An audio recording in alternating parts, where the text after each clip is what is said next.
இந்திய திரை இசையுலகின் ஒரு பொற்காலம் இன்று மௌனமாகிவிட்டது. ஒரே ஒரு குரலால் கோடிக்கணக்கான இதயங்களை நெகிழ வைத்தவர், உணர்வுகளுக்கு உயிர் கொடுத்தவர், இசையுலகின் queen of expression and modulation, நம் அன்பிற்குரிய எஸ் ஜானகி அம்மா.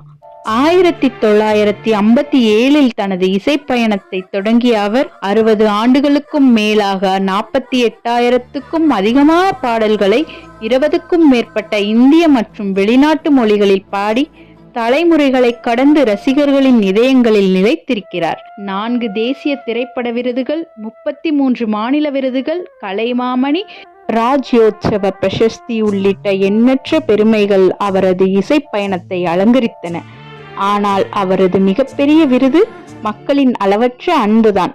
2026 ஜூலை 11 தனது 88 வயதில் ஜானகி அம்மா இயற்கை எய்தினார். ஆனால் ஒரு கலைஞர் மறைவதில்லை. அவரது குரல் காலத்தை கடந்து என்றும் வாழும். அந்த மந்திர குரல் எங்கள் இதயங்களில் என்றென்றும் ஒலித்துக் கொண்டே இருக்கும்.